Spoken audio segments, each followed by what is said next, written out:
Dans une petite ville entourée de champs dorés et de forêts verdoyantes, vivait une jeune femme nommée Élise.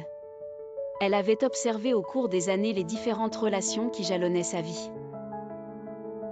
Et avait commencé à les catégoriser en 3 groupes distincts, les gens des feuilles, les gens des branches et les gens des racines.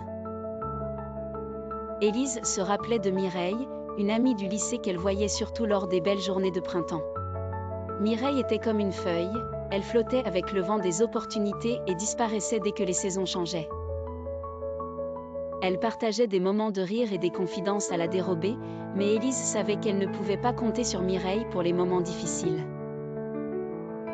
Les gens des feuilles sont charmants et légers, mais manquent souvent de profondeur et de constance. Puis il y avait Marc, son ancien collègue. Marc était plus comme une branche. Solide à première vue, il restait présent dans les moments simples de la vie, mais perdait sa solidité à la première tempête. Lorsqu'Élise se retrouvait en situation de crise au travail, Marc avait tendance à se replier sur lui-même. Ils avaient partagé des succès et des moments de complicité, mais Élise avait vu son amitié s'évanouir lorsque les défis se présentaient. Les gens des branches ont une force apparente, mais il est important de savoir quelle pression ils peuvent supporter avant de céder. Mais au cœur de tout ça se trouvait Louise, sa confidente et amie d'enfance. Louise était indéniablement une personne des racines.